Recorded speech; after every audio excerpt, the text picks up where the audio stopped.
Happy Monday, and welcome to a very special sneak preview. Yesterday was the 93rd Academy Awards, and this is our post-Oscars recap show. I'm Connor Eyzaguirre.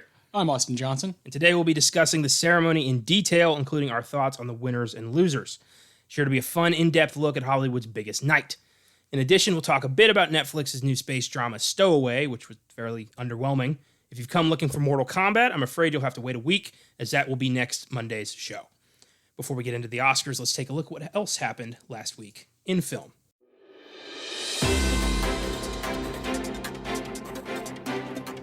Last week in film.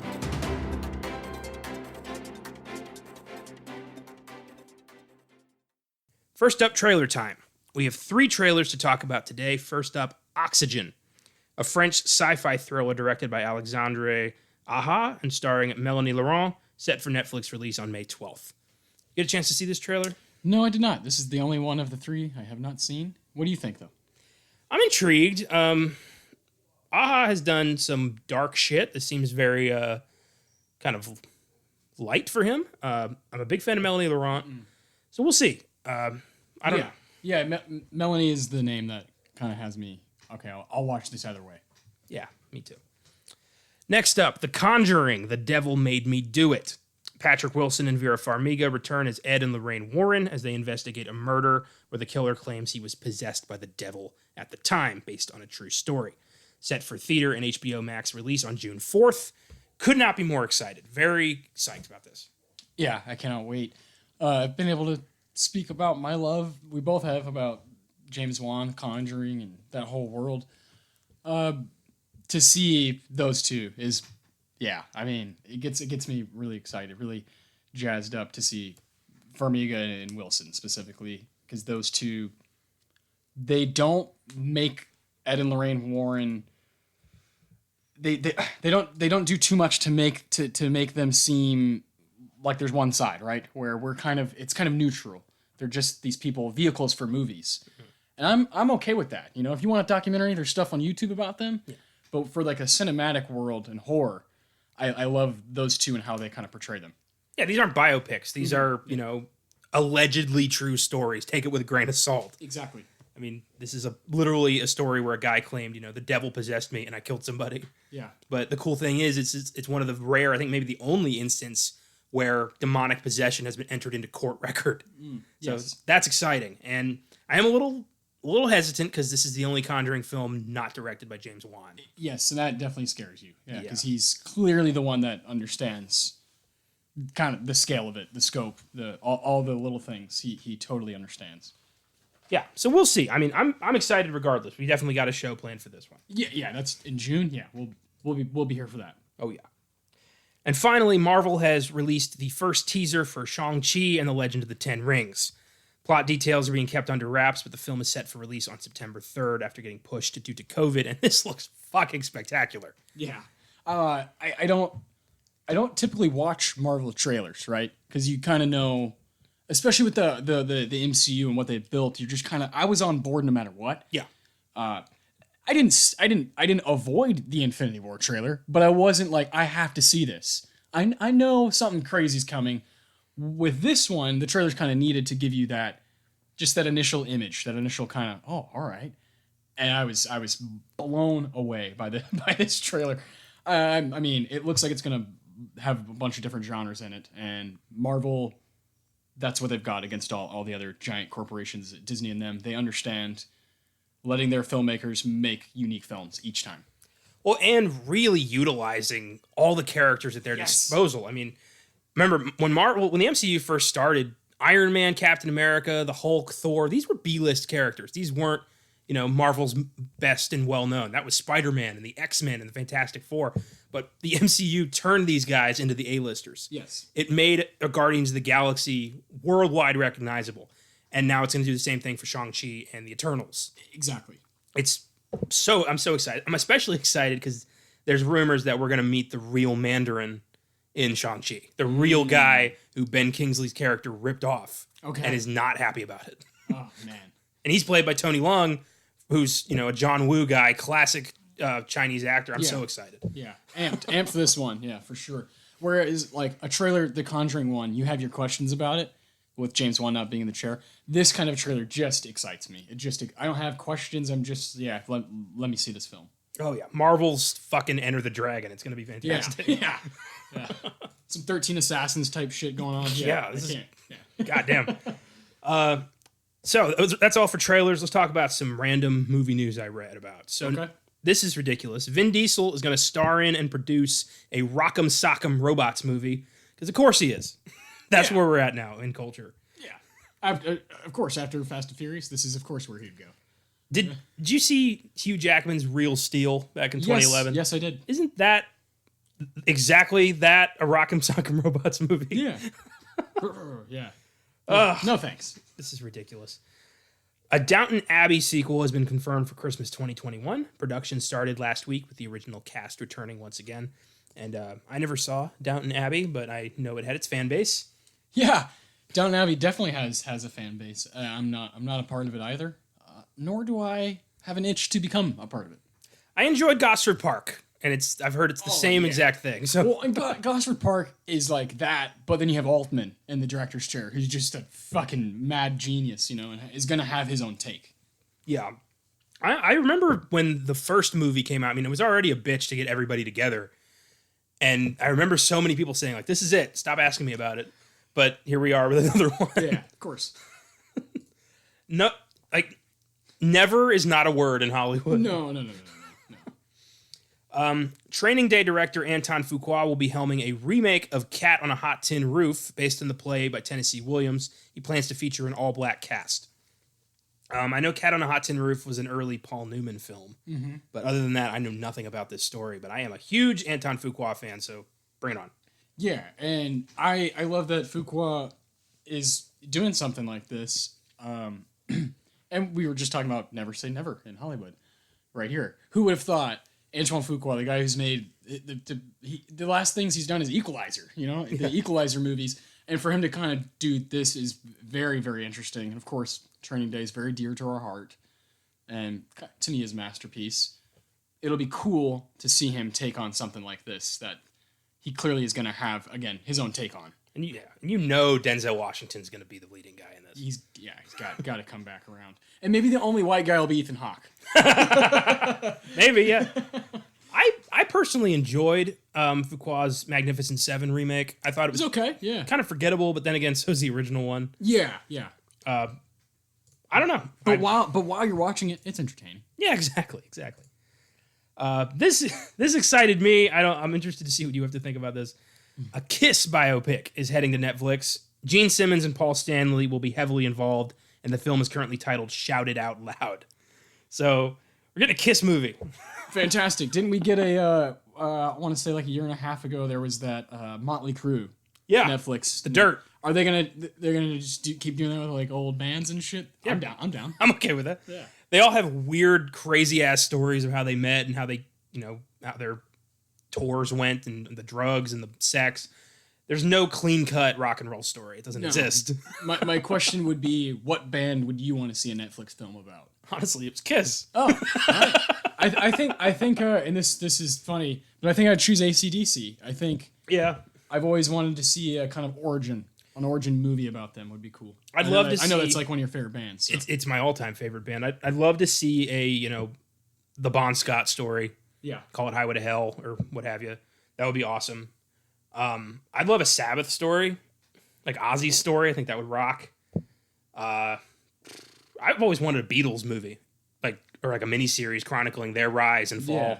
Yeah, and a proper Queen one would be nice as well. Oh yeah. I always, there was all that news about for years that Sacha Baron Cohen was gonna play Freddie Mercury and do the Queen movie the right way. That's still a dream of mine to see that film. I like Bohemian Rhapsody, but it's got problems. It left so much to be desired, especially if you are a big Queen fan. It left a lot to be desired. However, I do really love Rocket Man. Okay, see, that's a good one. Yeah, that's a good biopic that I think, over time is going to get forgotten. That seems to happen to a lot of the good music movies, though. Yeah, well, maybe the Kiss biopic will be so revolutionary. Not only does it jumpstart sales of the Kiss casket, it gets people talking about Kiss again. Yeah, and the first time I really dug into Kiss was when I saw what's it called? Role Models. And Sean William Scott character is explaining like, you pull the trigger on my love gun. He's like, the gun is his dick. I'll never forget that because that movie came out 2008. Yeah. So yeah, I was 13 and I was like, I need to know more about Kiss. Yeah. I got to see them in concert a couple years ago. Crazy. I took my cousin Ryan, and it was a blast. It was like their 4th or 5th farewell tour. Yeah. It was fantastic. It was such a badass show. They opened with Detroit Rock City, and it was just mind-blowing. It was awesome. And it was funny seeing so many different age groups there. Yeah, like, there was a kid sitting next to me. She was like 10, 12 years old. Very timid kid. And then as soon as Kiss started up, she's screaming, "Lick it up!" And it's like fucking crazy. It was hilarious. So good. So I'm a big Kiss fan. I'm looking forward to this. Right on. In addition, Disney has announced a biopic of Muppet creator Jim Henson, currently titled Muppet Man. I think they could work on that. The film is being produced by his daughter, Lisa Henson, and I like this. I think Jim Henson's a really interesting guy. I'd like to see the story of the Muppets. Yeah, and this is, from what I've read, maybe I'm wrong, is it going to be a Disney Plus? Probably, yeah. And I'd like to speak on that. I think Disney Plus has done some really, really interesting things on their service that I'll get on there because, as you know, I have a 2-year-old daughter, and sometimes I'll get lost and they're just kind of looking through some of their stuff. And some of the original things they're doing, like documentaries and whatnot, are quite fascinating ideas. And I think this is one of them. And this streaming service has so much to offer for someone who's young, who's just trying to get involved and interested in film. Even though I don't love every title, I'm very grateful for that place, how cheap it is, and the amount of shit they have. Yeah. No matter what kind of fan you are, you really can find somewhere to go, and that's really cool that we have that. And it's still a really new streaming service, really. My only gripe with it is, when they offer new films for $30 a pop, that's the shit I can't tolerate. Yeah, so it's Mulan and Raya. Those are the two that just make no sense to me. Well, they're also doing it with Cruella and Black Widow. Yeah, I guess that shows my fandom. I was not willing to pay the $30 for Mulan or Raya, but I'm thinking about it for Cruella because that looks so damn good. But I think I'll just go see it in theaters. Yeah, at this point, we're vaccinated, so fuck it, let's go to the movies. Yeah, it's cheaper. Makes that decision.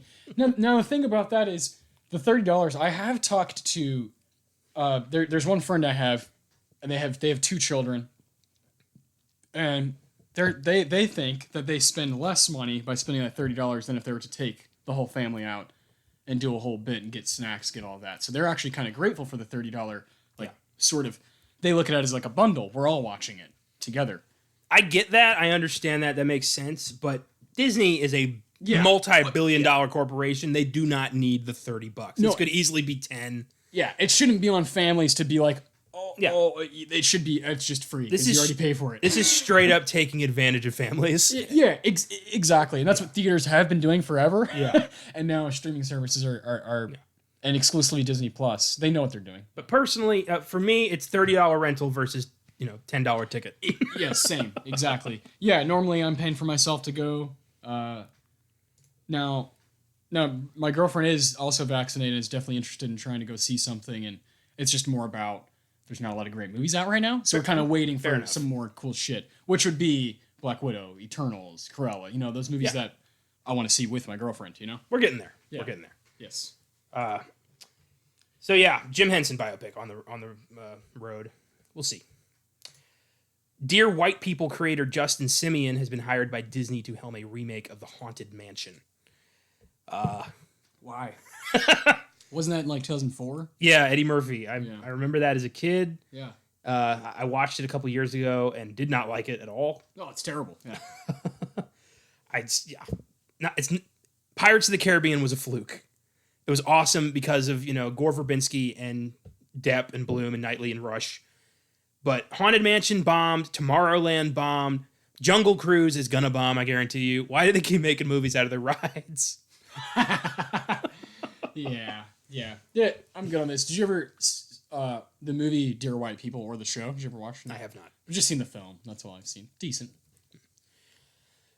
German actor Thomas Kretschman has joined the cast of Indiana Jones 5. Marvel fans may remember him as Baron von Strucker in Avengers Age of Ultron and as Eli Damaskinos in Blade 2 for you old school fans. Fuck, I can't wait for this movie. I cannot wait for Indiana Jones 5. Yeah. This cast is so cool. I would bet even money he's either playing an old Nazi or a communist. Yes, 100%. That's just, you know... I'm just ready for Mads Mikkelsen, man. Yeah. Jesus. He is perfect for any franchise that's trying to snag up a solid guy who can do anything. He's Mads. a fantastic fucking Mads actor. is the guy. The fact that Mads wasn't up last night for Best Actor, you'll see when you watch him another round. Crazy. He's one of the best guys we have working right now. That's fantastic. Keeping that Marvel theme, Russell Crowe, and I don't think he was supposed to do this, has announced that the character he is playing in Thor, Love, and Thunder is in fact Zeus, king of the Greek gods. Jesus. So he let this slip in an interview, and I don't think he was supposed to say this, but the Greek gods are coming to the Marvel Universe with Crowe playing Zeus. So Thor 4 is shaping up to be fucking crazy. I would not be surprised if we see Hercules coming in the near future. Marvel fans will know him as a longtime Avenger. So, yeah, that's... I'm amped. And at this point, are you surprised when they just snag up another Oscar-winning actor? No. They just keep getting more and more talent. I just love that Crowe doesn't give a fuck about NDAs or Marvel's secrecy clause. He's just like, yeah, I'm Zeus. I'm God, baby. Yeah. Did you see my new movie Unhinged? I did, actually. It was good. It is good. Finally, following the success of Disney Plus's The Falcon and the Winter Soldier, Marvel has announced they've secretly had a Captain America 4 in the works with Anthony Mackie and Sebastian Stan set to star. The showrunner, Malcolm Spellman, will co-write the script. And this was just icing on the fucking cake. This is so cool. They knew what they were doing. Yeah. This was the end game, clearly. And for those of you who may not have seen Falcon and the Winter Soldier yet, it's pretty badass. A little underwhelming for me, but that was just my incredibly high expectation problem. Yeah, whereas my expectations are a little not lower, but they're I'm just not as big of a fan. Yeah. So it's not going to hurt me if the product is poor. Like the way people were kind of upset with WandaVision, I was like, whatever. It was entertaining. It was cool. Catherine Hahn was the shit, you know. And that's kind of how I went with it. This show to me was like quite a bit better than WandaVision, and it's a show. It's a fucking show. And you know, in the finale. Which happened just on Friday, it has a couple of scenes where you're like, this is better than some of the shit in Civil War. Some of the sequences, some of the directing, some of the production design is off the charts.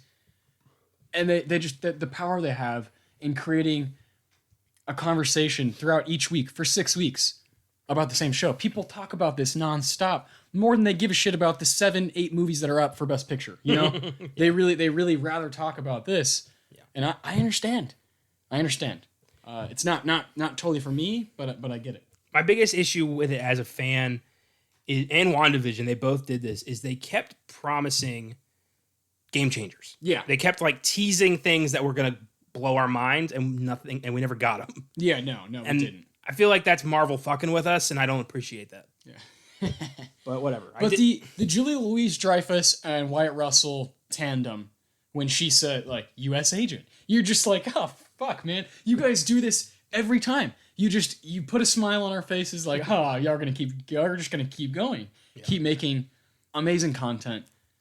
And even if it's like you said, it doesn't meet this certain bar that they've set with, like, Infinity War and Endgame, it's still good. And that's on me, you know. Well, and that's on them. Yeah. Because they set the bar so goddamn high. I mean, those are both almost perfect movies.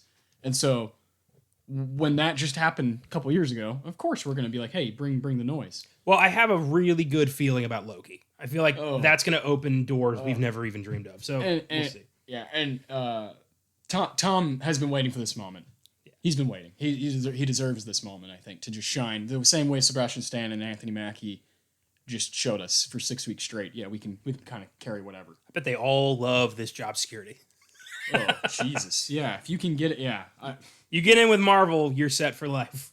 I especially think about a guy like Anthony Mackie, man. I mean, it's been a staple of his career, and then he's able to go do little roles throughout, in between, for him. Well, now he gets to be fucking Captain America. I mean, that's amazing. He gets to be an icon. That stuff at the end, you know, I'll admit I was crying when he takes Isaiah Bradley to the museum. I was like, this is so fucking cool, because they've just never done this. They've never done that stuff where it's like, let's talk about what it would be like to be a black superhero. Let's talk about it. Let Anthony Mackie do it, because he's the best one we got. He's one of the best actors on the whole team. He's amazing. I was very impressed with Marvel's willingness to go to that place. Yeah. And I've always been a fan of Carl Lumbly. Mm-hmm. So getting to see him just be, you know, America's first black superhero was fantastic. Very cool. I wish he'd been utilized more. It needed more episodes, I think. I think a lot of stuff was rushed towards the end. I agree, yeah. But, you know, whatever. I did enjoy it. Overall, yes. And Wyatt Russell, welcome to the team. You are going to rule in some of these movies. God. He is so good. What a perfect evil Captain America. Yeah. Just, I love, there was this YouTube comment I read that said, Steve Rogers is who America wants to be. John Walker is who America is. And that was fucking brilliant. Yes. That's spot on. Yeah. Oh, just like little things about, like, you know, Captain America saying in like another country that somebody doesn't have jurisdiction, and like, you don't have fucking jurisdiction. That's what we do. Yeah. We think we're, you know, king of the fucking world. But yeah, Wyatt Russell, fantastic. There's moments like the way he holds himself sometimes where I'm like, that's Kurt right there. Holy shit. Oh yeah. Oh yeah. Yeah. As much as like I'm happy for him to be in this, like Wyatt Russell has some like serious juice as an actor. I cannot wait for him to lead like an action movie, because then we'll see his father. Yeah, we'll see the DNA. You ever seen Overlord? Oh yeah. Yeah. There you go. Stuff like that. He's in have you seen Shimmer Lake? He has a real creepy role in that. I haven't seen that. And then of course I would be silly to not mention Everybody Wants Some. I mean, what he's doing in that movie is one of the funniest roles of the past decade for me. He just crushes it. Right on. Yeah, I'm psyched. You know, Kurt got his Marvel due. Now Wyatt gets his. Mm-hmm. This is cool. Oh, so before we get into the Oscars, I'm going to talk a little bit about Stowaway. Okay. Netflix's latest space drama, an ongoing, endless stream of space dramas that all tend to bleed together, and I'm really tired of this subgenre. You know, Ad Astra, Voyagers, Gravity, Passengers. It's the same movie with a little tweak every time. It's always, you know, Earth is in danger and we got to go find another way.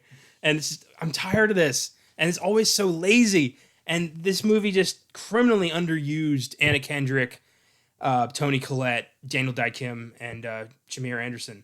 Like, nobody really gets a moment. They're all kind of just there. Sucks. And there's no, like, the ending is incredibly rushed. The self-sacrifice, you don't feel anything because you've got no time to get to know these people. You just know them as astronaut number 1, 2, 3, 4. Yeah. The whole concept of a guy getting, like, trapped in the life support system is completely insane. The fact that he would even be alive is ridiculous.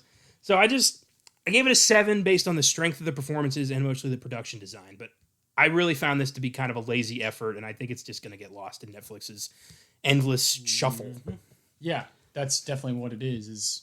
It's like 10 movies a day, it feels like, that they're putting out, and you just kind of have to shoot your shot. And that's not what I like too much. I like when a movie has a lifespan, has a way to create a conversation. And when there's just movies coming out left and right, you have to be a Malcolm and Marie or a Promising Young Woman to be divisive and to make a conversation. And that kind of sucks. You know, it doesn't allow movies to breathe and have their time for people to evaluate and have an opinion on. So if you just miss it, you miss it. Yeah. And like, I didn't watch this because you kind of told me it's pretty dull. And I was like, well, I want to watch The Father anyway for the Oscars so that I can have. That was the last Best Picture nominee I had to see. And I'm glad I did that. Because Anthony Hopkins won, and I'm glad I got to see the movie that he won for, his second Academy Award. God, do you remember when movies like were made for entertainment purposes? Well, yeah, that's a whole. We could have a 9-hour conversation about the fact that the Oscars were last night, and there's just, you know, the ratings are inevitably going to be terrible, and there's people who love movies who are used to, for the past however many years they've been alive watching movies, going to the theater. They're used to going every weekend or going every other weekend, and then during the fall they're seeing all these, you know, quote unquote award movies, and then they have a full year to kind of grasp themselves, feel the race naturally, organically, and then they watch the Oscars because, oh yeah, I saw all of these over time. But with this year, it felt like, oh fuck, where are they? Where are all of them? They're all on these different streaming services. And they all got shoved into the last like 2 months. Exactly. And it's like there's no unless you're like us when you're always paying attention to every little thing. I think it's almost unfair to the just kind of normal average fan because they have no way to get time to appreciate all of these movies. Yeah. And the generations above us, my parents, your parents, your grandparents, they were trained a different way to watch movies. Yeah. They were trained to go to the theater, immerse yourself for 2 hours, leave, have your opinion on it, and then until you come back again. Now it's like, what am I watching every single night at home? And can I watch 2? Can I watch 3? How, can I go to 2 different streaming services? Damn right you can. That's what we all do. And it is a bit dangerous, I think. You and I are going to kind of eat them up no matter what. But I fear for someone who's just trying to kind of pick and choose wisely and not only watch movies. I fear for them. And I feel their pain, It's not easy keeping up with everything. Jesus. Well, I think a big part of like why I mentioned, that movies used to be made for entertainment is I think it really is that I was not always paying this close attention to everything. I'm actually like, I'm watching fucking everything. Yeah. So a lot of it is not, a lot of films are made, as a social reaction to something. A lot of films are made to make a point. They're not all, fucking Avengers Infinity War. Yeah. And now I'm, really like realizing this for the first time. And I gotta say, it's a fucking bummer. But here I am.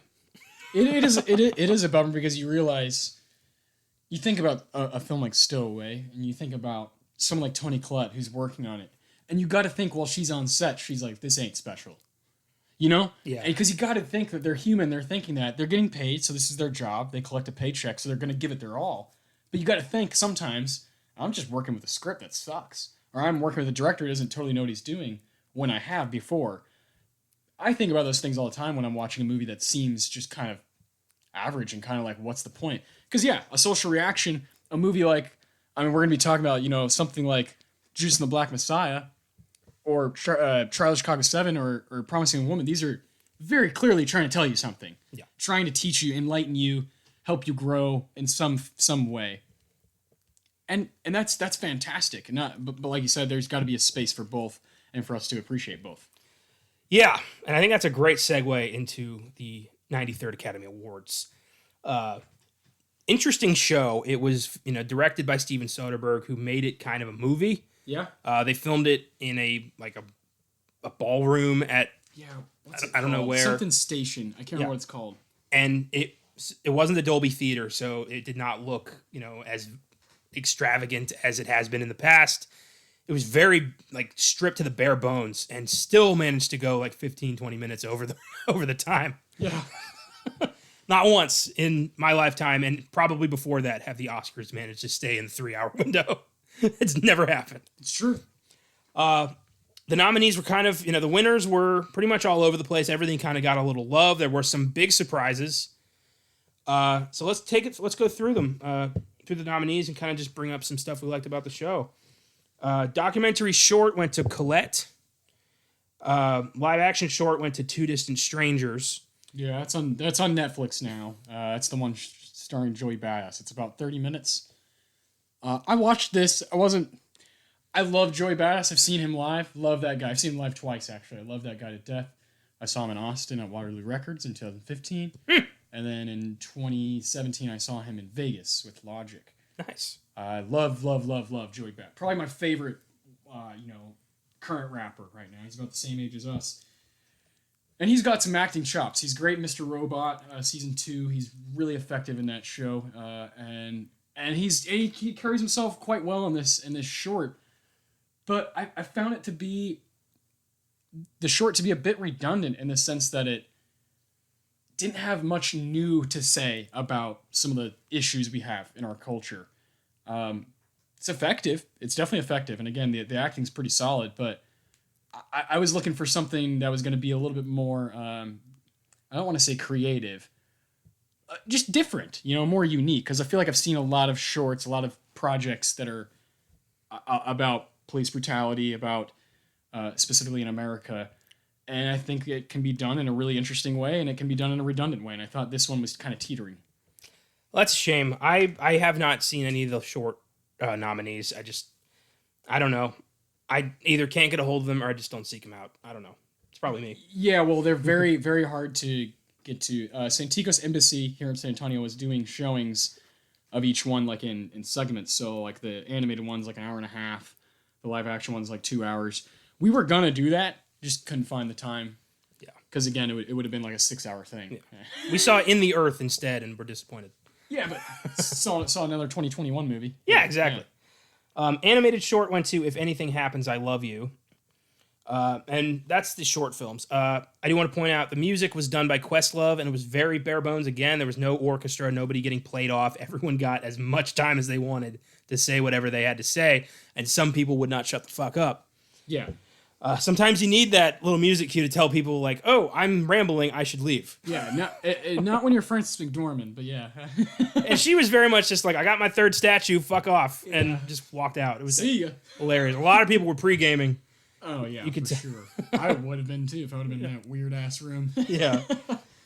Visual effects went to Tenet. Well earned. I think that film's visual effects are obviously its strong point. And good for them. Best sound went to Sound of Metal. Yeah. Again, well deserved.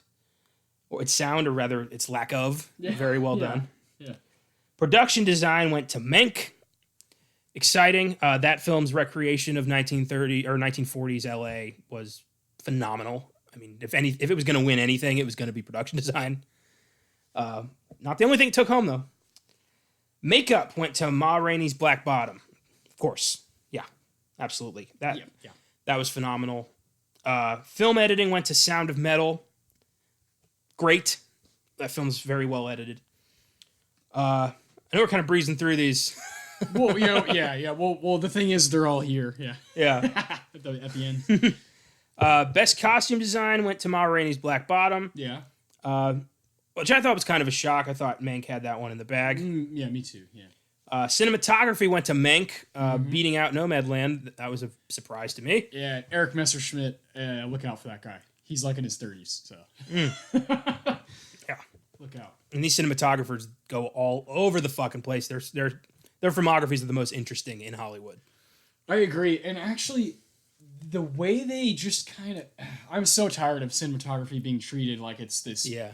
Just like semi and like kind of technical. Was that Halle Berry produced? Yes. It was like, you may not know what cinematography is. Like, we're not children. We get it. No, yeah, we're not. Yeah, we're not. What is it? Will Ferrell on SNL? The cinematography. Yeah. As Harry Carey. I don't. That's I don't treat your audience like idiots because the people who are watching care. Yeah, we know what it means. Because a lot of people did not watch. Again, the ratings are gonna just keep dropping every year. I'm the only one in my family who watched the show. Yeah, so you would want you want it to be a safe place for movie fans to be like, this is where we're at. Let's keep the night going and not have to treat one of the categories like it's less than, because that pisses me off. I mean, how many guys? There's a reason a guy like Roger Deakins is who he is. I mean, he's in charge of the camera with a lot of really cool movies. And I think Messerschmitt's going to do the same kind of thing. I think he's going to be on a lot of cool movies. And it really is that easy to understand. The cinematographer controls the camera. Yeah. And when you're working outside, it's pretty simple. When you're working outside, someone has to know how to use cameras with outdoor lighting and indoor lighting. Usually you have a guy that's his gift, Eric Messerschmitt, and he's the one who's going to make those calls. It's pretty important, but it's also pretty simple. Yeah, absolutely. Oh, excuse me. Original song went to Fight for You from Judas and the Black Messiah. I was really hoping that Husavik from Eurovision Song Contest was going to grab this one. I just thought it would have been really neat. Yeah. But I'm happy for Fight for You. It's the only song of this group that's on my iPod. Yeah. Yeah, and hers just a legend. She's got a really, really cool voice.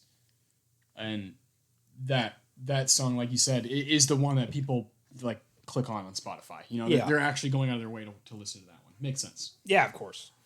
thought it was weird that they did the performances of the best song during the red carpet pre-show. Thank God they did, because the show was already 3 hours and 10 minutes or whatever. So yeah, they I'm glad they did that. But they could have cut like Questlove's music trivia thing, which was so stupid. Although we did learn a little thing about Glenn Close. Yeah, debut, School Days, Spike Lee. That was cool. That was ridiculous. Like, she knew everything about that song. It was crazy. Like, the more I learn about Glenn Close, like, the more I'm surprised at how successful she really is, how revered, because she's such a dork. Yeah. Yeah. Seems like someone who's just got, I'm going to learn faster than you and work harder than you. Yeah. Awesome. It's, I think, like, what? Hillbilly Elegy was her 9th nomination. Yeah, she's in the same group, or was, as Peter O'Toole. Yeah. And now she's even deeper in that hole. She's not done. She's not done. Hell no, she's not done. Look at her. She'll get hers. It'll happen. And she was, for good luck, she was right next to Daniel Kaluuya tonight. So maybe it'll come back around. I don't know why, but okay. So cool. Kaluuya was having a good time. Yeah. Oh, he had a great night. Original score went to Soul. Trent Reznor, Atticus Ross, and John Batiste. No surprise there. That was the favorite, and well-deserved. Fantastic score there. Agreed. I love that the Nine Inch Nails guys are Oscar-winning composers now. Yeah, and have become a essential part to David Fincher's filmography. Yeah. Essential, doing Social Network and Gone Girl, Dragon Tattoo. They were nominated twice tonight. Yeah, for an animated movie and a Fincher movie. Yeah. Very, very cool.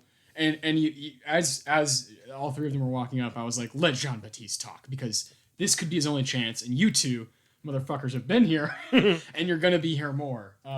So it was really cool to see Baptiste just kind of be a child, and he was just having fun. When he shouted out Miss Shirley, his teacher, and he just laughed, that was probably the most human moment of the night, aside from Franny howling like a wolf. Yeah. I did point out, because it looked funny, the way that everyone was standing. Reznor and Ross looked like Batiste bodyguards. Yeah, they looked like it looked like Mike Milligan and the Kitchen Brothers from season 2 of Fargo. You got Jean Baptiste is Mike Milligan, of course, Bokeem Woodbine, and then the two just standing there quietly. We sound like a prog rock band. Oh, good times. Best documentary went to My Octopus Teacher, and I know you were a fan of this one. Yeah, I was. I was actually a long time ago, before I knew it was going to be up for anything or it had any award kind of momentum. My coworker, Beatrice, she's like in her 50s, she recommended this film to me. She said, I know you love movies, but she was like, I watch documentaries a lot, and I just thought of you when I was watching it.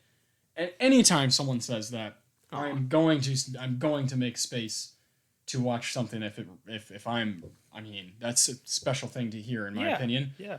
I know you and I think of each other all the time because we're always talking about movies, but this is someone random that has never really given me a recommendation. And I took it, watched it a couple days later, and I went to work, and I was like, damn, that was really cool. And then I found out my mom watched it, and I kind of had a connection with it with these people. I don't think I think Time is better. I've seen Time as well, but the other three I have not seen. I don't think it's like a Oscar-winning documentary from some of the ones I've seen in the past, but it is very effective, very good on Netflix, and will just kind of it does exactly what you want a doc to do. Teaches you a little bit about something specific, and then just kind of gets under your skin. Gets under your skin with the relationship between this man and this sea creature. It's really cool. I think you would connect with it a lot, but Time to me is like kind of more of a life-changing type experience where you're taking a look into something that is most likely very foreign to a lot of viewers, something that you have not quite gone through, and it's fascinating. The documentaries are never really... I'll watch them, but I'm not running to them. I find a lot of them to be depressing. For sure. There's very few documentaries that... I was talking about this while we were watching the show. There's very few documentaries that are just like positive and like, look what this is about. Most of them are like, can you believe this is happening? And how did you not know about this? And I don't have time. It's so fucking dark in the world right now. I understand. I want some light. I'm looking for some light. But, maybe I will watch this octopus thing. Yeah, you're looking for some light, so you watch The Father, Mank, Promising Woman. That's different. These are some dark. No, I'm with you. We also love scripted stuff that's written for the screen, and documentaries are a whole different beast. I'm with you on that. I've seen quite a few. One of my favorite movies from the past 10 years is Minding the Gap, which was up for Best Documentary Feature at the 92nd Academy Awards. So there's some that, and I know we talked about I Am Not Your Negro on our Beale Street episode on Oscar Sunday, and they have the power. They have power. They have serious power. But I'm with you. For the most part, it feels like the same kind of tone.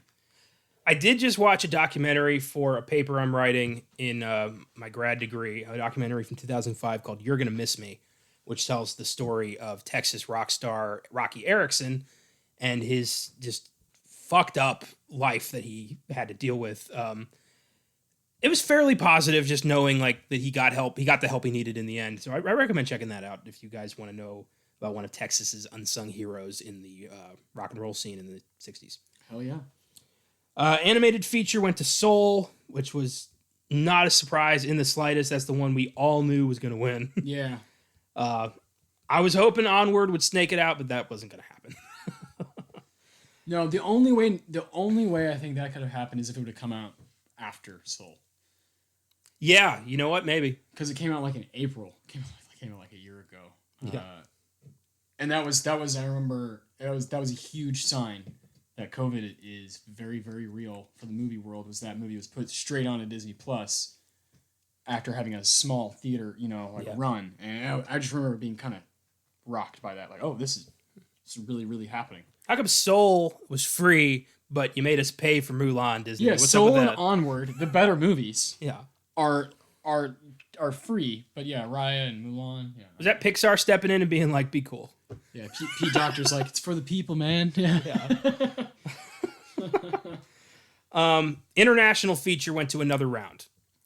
Easy does it. Next week's Oscar Sunday topic. So yeah, pretty cool that we're gonna get to talk about an Oscar winner next week. Yeah, I knew it was gonna happen. I haven't seen any of the other ones, but and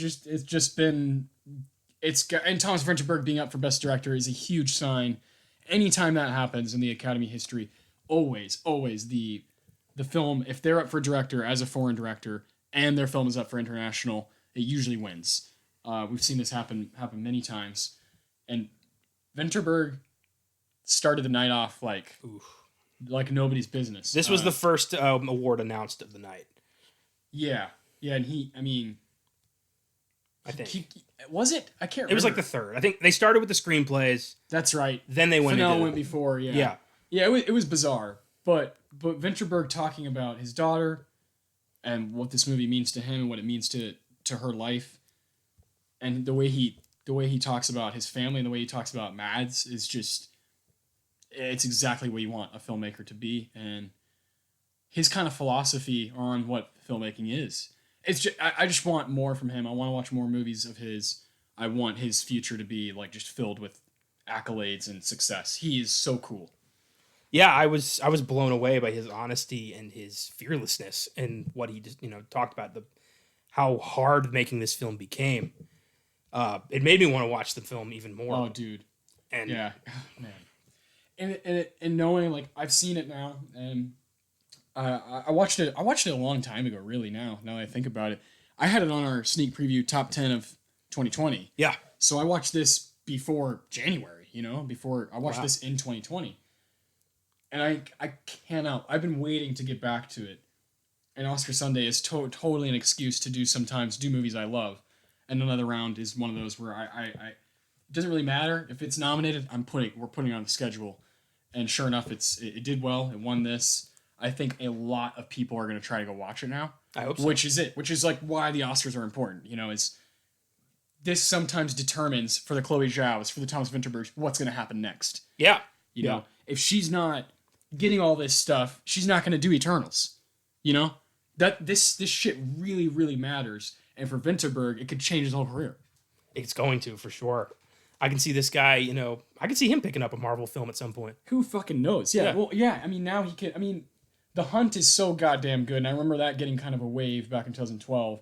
And this one, it's just kind of tenfold. Like, anyone I've met that's seen it is just like, yeah, dude, holy shit. Like, it's it's a mind melter. It's one of those just brilliant movies that I think everyone who loves movies should try to watch. I'm excited. I've heard nothing but great things from you about this for a while now, so I'm psyched. It also has I told you this while I was watching it. There's a bit where Sissy Strut plays from Jackie Brown, and that attention and that respect for film and for music is like, that's how to win me over. Yeah. Adapted screenplay went to The Father. Florian Zeller. Great speech. Yeah. Adapted from his play. And that was, I'm glad that film took it. That film was so mind-blowing and way too real. The Father. I'm glad you got to watch it before the show. Me too. I watched it Saturday night, and I chose that over Stowaway, and I'm really glad I did. Yeah. And then hearing him talk about Anthony Hopkins the way I talk about Daniel Day-Lewis, just like, this guy's the best. Yeah. How can you dispute it? That kind of attitude, and then being able to work with that person, right, for something you did for them. Very cool to see it come full circle, and he's accepting his award. His hair was in the wind blowing. It was great. That was a cool moment. Well, they hear that Anthony Hopkins took a chance on this young filmmaker, this guy who wrote something for him and didn't say, that's creepy, get away from me. He said, let me take a look. Yeah. And now Anthony Hopkins, he wasn't there to accept his award. Apparently, once he got vaccinated, he was like, I'm just going to travel. I'm just going to take some time to go to different islands and hang out and try to just relax. After he won for Silence of the Lambs, he went to maybe 2 more Oscars and then just stayed in Wales. Yeah, that's his first nomination was Silence of the Lambs. Yeah. He won. And this, I'm not saying it's going to be his last, but it could be. It could be, depending on how his career goes the rest of the way. Well, pretty amazing. I didn't expect him to get nominated for The Two Popes and The Father. That's true. In his later years here, he's scored 2 more nominations and a win. In 2 years, yeah. In 2 years. So I don't think he's done in the slightest. No, I don't think he's done, but maybe we'll see with the Oscars, yeah. Who knows? He could tack on a couple more like Glenn Close, yeah.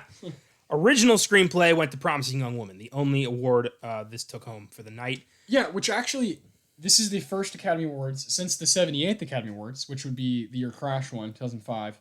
The ceremony was in 2006. All the Academy Awards in between them, a singular film, has won more than 3 awards. Until now. No film here tonight won more than 3. And it shows. I mean, it shows that you said it spreads the wealth. Yeah, I mean, movies get shut out, movies get 1, get 2, get 3, but not more. Nothing won more than 3. Correct. I just saw that fact. I was looking at where it was. It was at Union Station in Los Angeles. This ceremony, and that's why it was kind of like you said, it was in that ballroom type atmosphere. And then I just saw right under that, this is the first one since 2005. I'm like, oh shit, that's pretty amazing. That's cool. Do you prefer one film to get a clean sweep, or do you prefer when they kind of spread the wealth? Depends on the year. I think something like last year was rightly so. Parasite winning those massive 4 awards, fair enough. Totally fine with it. But I do like when there is I don't like when it's like a participation thing, but I do like when they recognize that there are more than 1 or 2 good movies. Right on. But this year has some good stuff. Yeah, for sure, man. It's interesting that they, didn't go more than 4. I wonder if that's going to be, because it is new, kind of under new management, the Oscars now. I wonder if that's how they're going to go going forward, kind of just kind of pointing out the best of each film. Which is fine. I also just don't think there is a Parasite here. There's just not. There is just not a movie as dominant. There's not even a. Let's see. There's not even a. There's not even a spotlight here. There's not a Birdman. There's not a. There's not one that just kind of like, oh yeah, they kind of checked all the boxes. There's a few movies here that I think kind of check all the boxes, but like Chloe Zhao said, a director is a jack of all trades and a master of none. I think we have a lot of movies here that are kind of like that.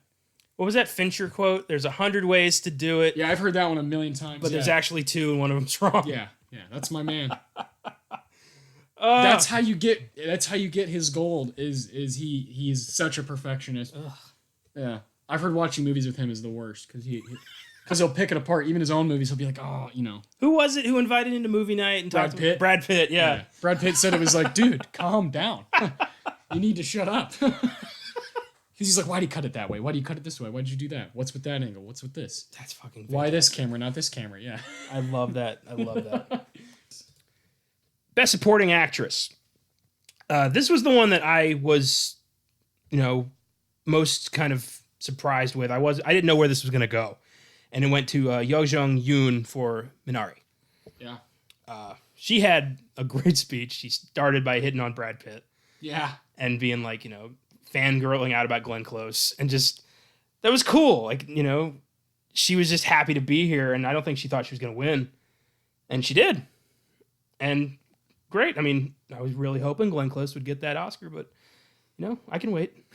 And apparently Glenn Close can wait too. Yeah. No, this is cool though. This is cool. A natural moment. And I love when she said, I think I'm just a bit luckier than all of you. That's funny. I like that. That's a fun way of looking at it. You got a lot of really, really talented women in this group. And then Glenn Close, who's just kind of a living legend, Yeah. Like you said, 9 nominations. But she oozes like a goofy grandma personality, and it's just, I love that. Beautiful. Like I was watching a video she did with Vanity Fair talking about her career, and she talked about Fatal Attraction, The Big Chill, 101 Dalmatians, and when she got to Guardians of the Galaxy, she said that was the most fun she's ever had because she got to be in a comic book, and she loves comic books, and that's she's cool. like, and I'm like, what the fuck? Who are you? Fatal Attraction was fun, but oh boy. Best Supporting Actor went to Daniel Kaluuya for Judas and the Black Messiah. We all kind of knew this was coming, but it was so rewarding to see it happen. To see this guy at the beginning of his career take home a statue for playing Fred Hampton. And it was just fantastic. His speech was a little rambly. I think he was pre-gaming. But, whatever. He's having fun. He's having a good night. And there was this shot later on of him sitting at his table with the Oscar kind of looking back at him. That was just like, whew, kind of haunting. It was awesome. I can't wait to see what he does next. Yeah. We go again, man. That was really cool. That was really cool. He was clearly like in a special space. Whether he was pre-gaming or not, he was in a special zone, talking to himself, kind of hyping himself up, clearly speaking to people, like looking kind of through the camera and speaking to people. And it was fucking dope. It was fucking cool to see a 31-year-old just look at all those people in that room and be like, you have to be held accountable. Yeah. We have to do better. Yeah. We have a lot of work to do. And he also just, he not only, wins the Oscar for this performance as Hampton, but he then goes on to just give him one of the coolest kind of, what I see as kind of like a love letter to him. Speaking about him, this 21-year-old who was willing to just do anything to make people's lives easier. Free medical care and food and education. The most, the things everyone should just have, Yeah. How simple that is. And Kaluuya, this is the one Oscar that, to me, at the end of the night, like, really, really, really means something. Vinterberg, another round, really cool. Chloe Zhao, really cool. But this was like, there's something bigger about this one. Something deeper. And then for him, for Kaluuya's career, look the fuck out. Yes. In the show when Tyler Perry won the Gene Herschel Humanitarian Award, man, that it was interesting to see that. I commented to you that it's surprising that there's just a complete lack of empathy in our society. That it's really rare to find people who care about other people, and to see this in Hollywood, like you pointed out, Hollywood's a fucking snake pit, but there are good people there for sure. And I like to be reminded that there's good people there. There were some really good people there tonight. Some really good people won. Some people who really do stuff. And Tyler Perry, of course, a filmmaker that you don't have to like or whatever it may be, but the guy obviously is using every ounce of his platform and his power to make things better. And when he said that, just please avoid hate. Yeah.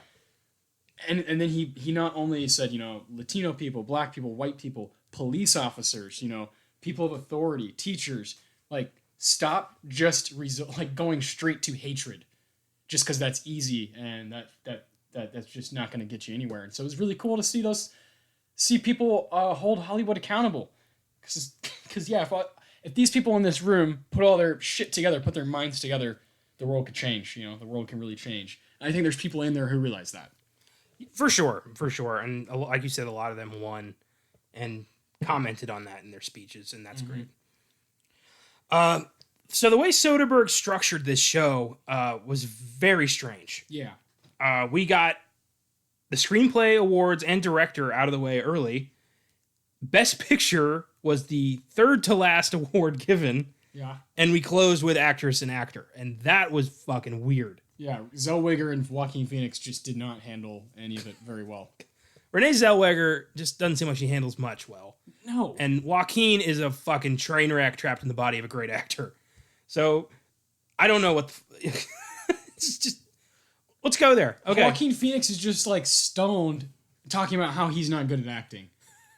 Like, dude, can you get rid of the bit? Can you stop doing the bit? Yeah. Because you're incredible. You're awesome. You should have won for The Master. You won for Joker. And you've been nominated for Walk the Line. What else? I mean, the guy is... Gladiator. Yeah, 20 years of Her. Oscar recognition. And you're not going to... You're just going to kind of laugh it off. I love this guy's craft. I thought his speech last year was kind of fascinating. Yeah. It went a little long, but I liked most of what he was saying.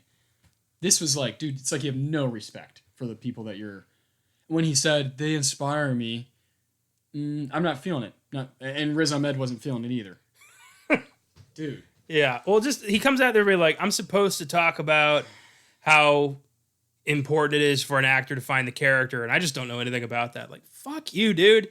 Yeah. Stop it. It's just a bit. He's always acting. He's like always on, always.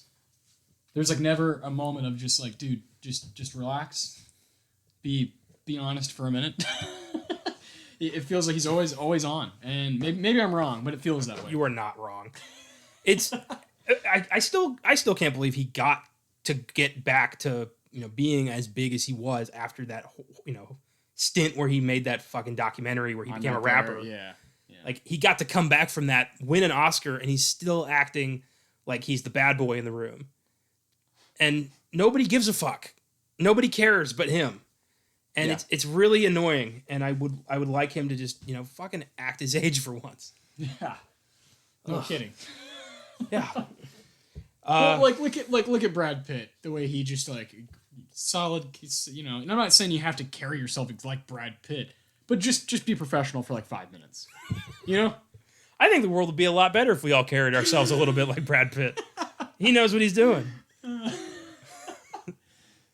Oh boy. But yeah, he walked out of there, man bun, in a pressed suit, ready to present. Yeah. And Joaquin just kind of... He came out and talked about going to the drive-in as a kid to see Clint Eastwood movies. Yeah. Brad Pitt's like, I love movies. And Joaquin's like, what is movies? Yeah. Joaquin, fell out from behind the stage and was like, let's wrap this shit up. I got places to be. It's like, I honestly feel like it was Doc Sportella from Inherent Vice. Just kind of there. What are you doing, dude? Just like, oh, yeah. He went so method at one point, he can't get out. Yeah. He's still Doc. Yeah. That's a great idea for a story. A guy who goes so method he can't escape the mindset. Maybe that's what happened to Daniel Day-Lewis. Maybe he's just sewing up dresses in London right now. Phantom Thread was it. He's trapped. I have to retire. I simply can't do anything else. I'm not an actor. I am a dressmaker. But it would be a lot funnier if he was stuck as Daniel Plainview. Oh my god. Running around Texas, digging up oil fields. Like, what the fuck are you doing? Don't be thick in front of me, Al. Just always stuck in that. Rather that than being trapped as Bill the Butcher and starting a gang war in New York. Or Christy Brown. Jesus Christ. Oh my god. The second someone sees him move his foot, he's getting his ass kicked. Yeah. Last of the Mohicans. He's just always breathing heavy. Oh man. I love it. God damn. Yeah, but Joaquin, a little respect goes a long way. Yeah. So, do you want to do it in traditional? You want to lay out the rest of them traditionally, or in the way that Soderbergh did it? Let's do it traditionally. Yeah. Okay. Yeah, because Soderbergh. Yeah. Cool stuff going on, but overall it was just kind of sloppy. Which is understandable. With the times. Yeah. I like some of the camera work was kind of cool. The way that some of it felt felt very well. It was some of it was forced, but then again, what else are they going to do in some of those scenarios? I thought it was weird how they gave everybody fun facts. Like when they were presenting their names, like this person loved going to the drive-in as a kid. This person loved popcorn.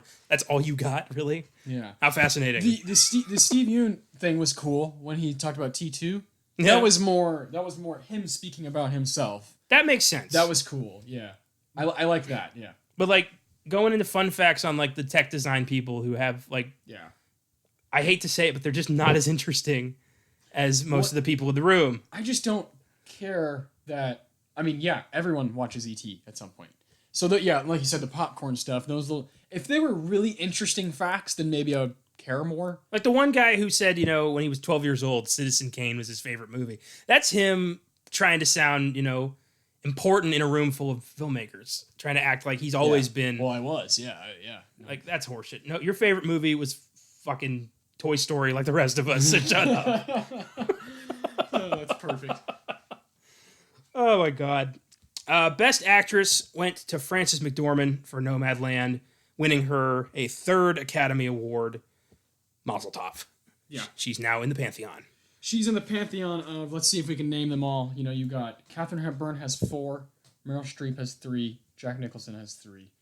And then we get into interesting territory. Ingrid Bergman, Spencer Tracy, and Bette Davis. And now Frances McDormand.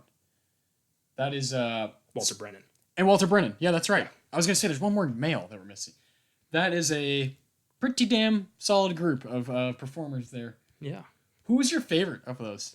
Of the Just personal. Personally, I mean, for me, I know what mine is. it's Jack. Yeah. Straight up, it's Jack.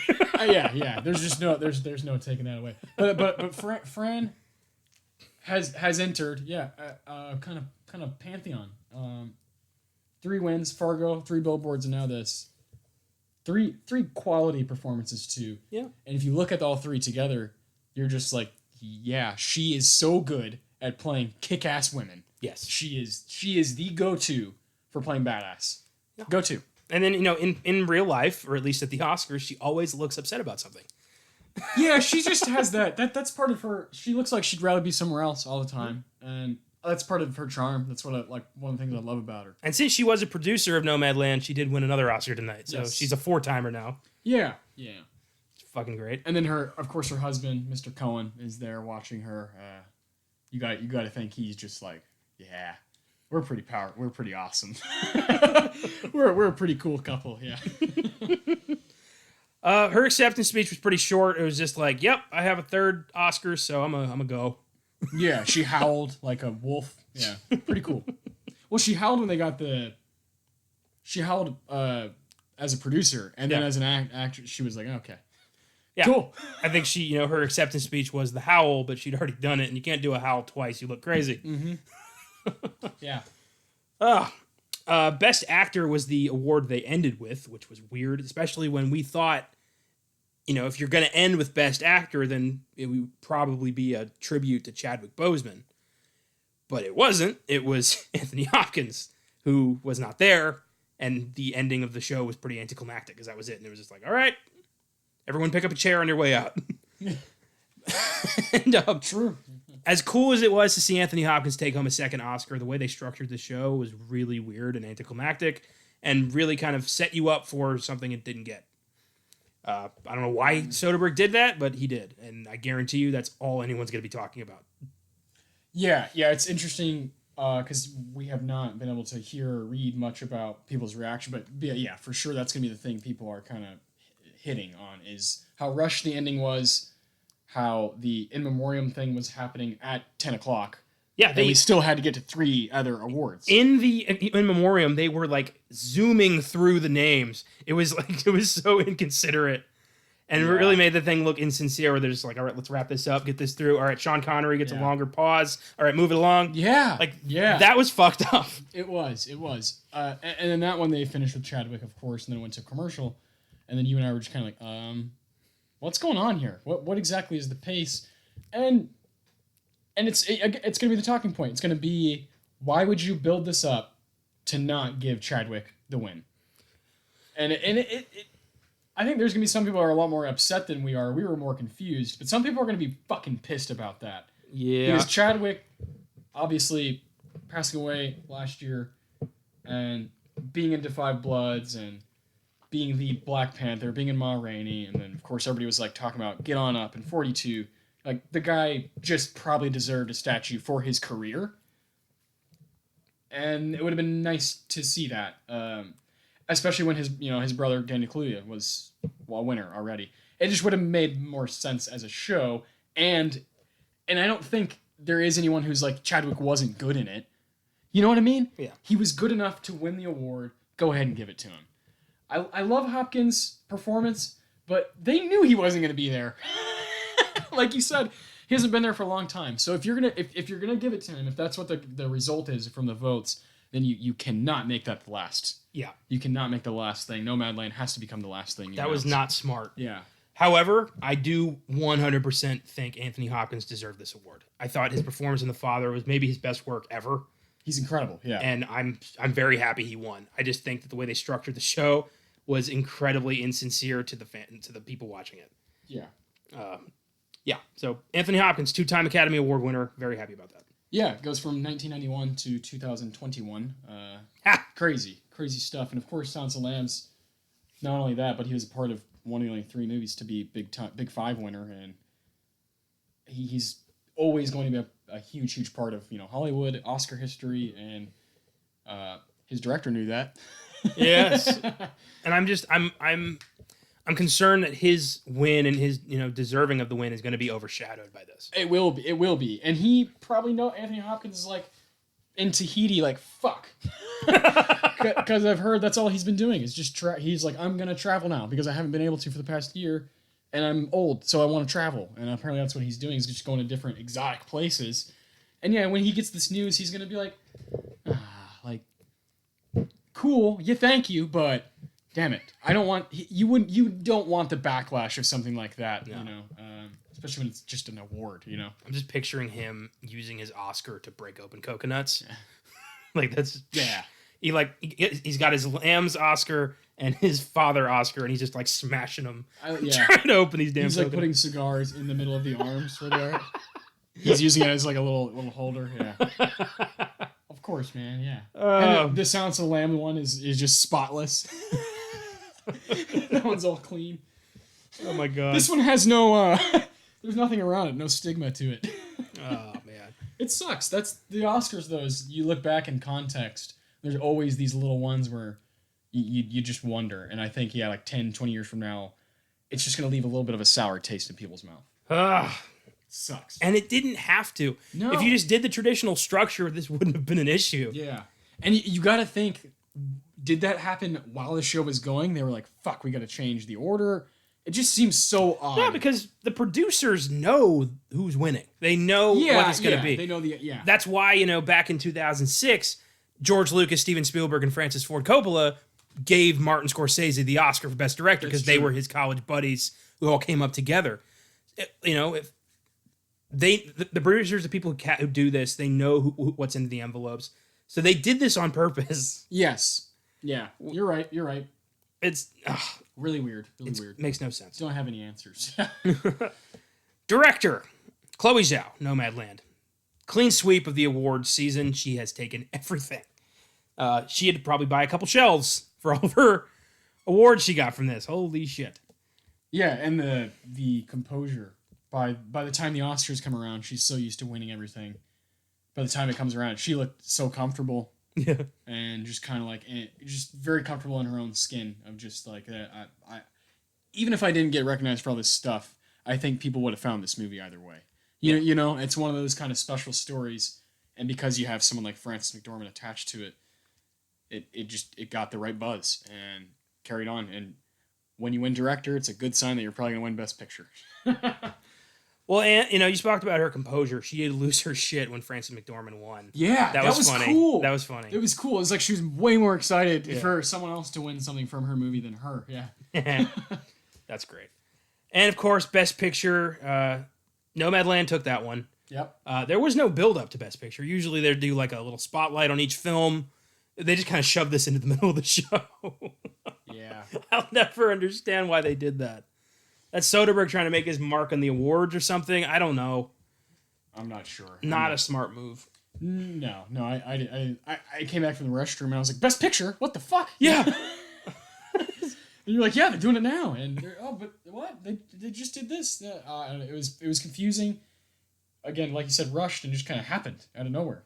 All of a sudden, the Nomadland producers are all, including Chloe Zhao and Frances McDormand, are all on stage accepting the biggest award of the night, biggest award of the year. And it's just kind of crazy. And Nomadland, I looked right at you. I was like, good movie. Definitely not my favorite, and definitely not the best one, but a good movie. Yeah, I think in one of our episodes in the sneak preview, I think it was sneak preview or Oscar Sunday, I had commented that if they give it to Nomadland, then they're playing it safe. And that's what they did. Last year was a game changer, giving it to Parasite. Now we're playing it safe, which means next year we're probably getting a game changer again.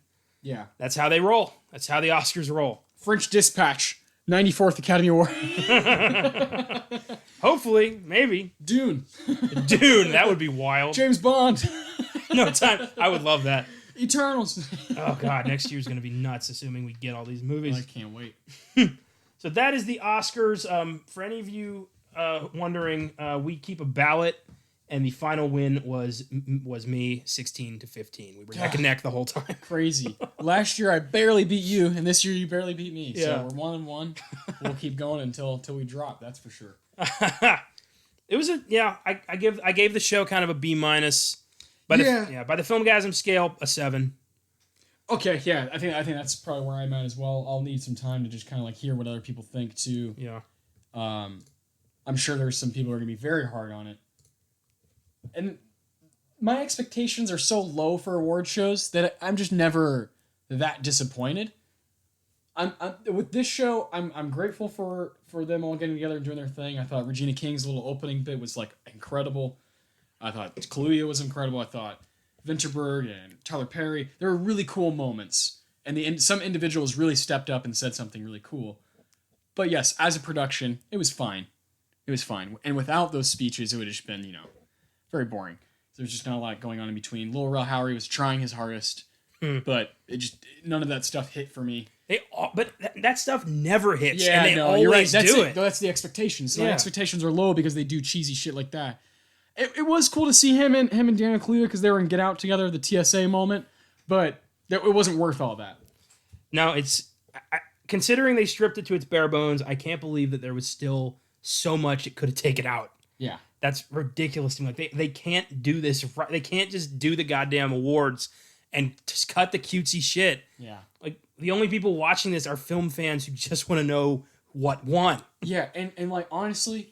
And I've heard some of my favorite podcasters say this, and I've always thought this since I was a child, and I would catch some of the Oscars. It's like, why isn't there just more montages? Yes. Why are there not montages of the best picture of this and that, and like why are we not seeing clip after clip after clip representing the movies that we love from the past year? Rather, we get this weird moment where Andra Day is like, "Purple Rain is a great song, so it probably wasn't up because the Oscars suck," and you're like. This is weird. And they cut that out, too. Yeah, and they also cut out Glenn Close apparently saying the F word. So yeah, it was like, that whole bit was like funny but cheesy and weird and took me out of it. And I just want to see and hear about movies. Is that too much to ask for 3 hours, For the fucking Oscars? No, it shouldn't be. God. Yeah. No, yeah, montages need to be in play because that's the most effective way to get someone just excited about seeing something or revisiting something and appreciating something. Yeah, those have always been my favorite parts when they show the kind of, the clips and... yeah, I don't get it. I don't get it either. So, if you could choose a person to kind of, not just like produce or direct or whatever, like Soderbergh, but someone to kind of take control of the Oscar show. Someone who, this is what they do each year. Is there someone on your mind that like could do this? That could create kind of a actual cultural event each year? Yeah, I think there is. I honestly, and you might be surprised at this, and you might want to think this through. I don't know. I haven't thought this through, but I think Spike Lee could do it. Well, yeah, 100%. I would love to see that. Wouldn't it be great if we just got some of the main key players in Hollywood that are like in their 50s and 60s? Tarantino, maybe. Spike Lee. Bong Joon-ho, you guys do it. Yeah. You guys figure out what's the most effective way to get people excited about movies, because that's what the show is about. Yeah. Is to market, represent, and highlight movies. I think it's a pretty easy thing to pull off. I think that, inevitably, the Oscars always just end up, up its own ass. It happens. Yep. Because it's ultimately, one giant Hollywood stroke fest. We know that. Yeah. And they tried not to be this time, and they couldn't help it. Yeah, exactly. But here we are. The Oscars are done. They're done. We're on to a new season. And this season will be a lot different because it's already almost May. Yeah. And so now we have May, June, July, August, September. So does that mean only, May, that's the start of Oscar season now? I hope so. I personally hope so. I hope it's, I don't know the exact date, but I hope it's just, let's get back on track. Let's move the Oscars back to early February, mid-February, so that we can just call it 2021, Yeah.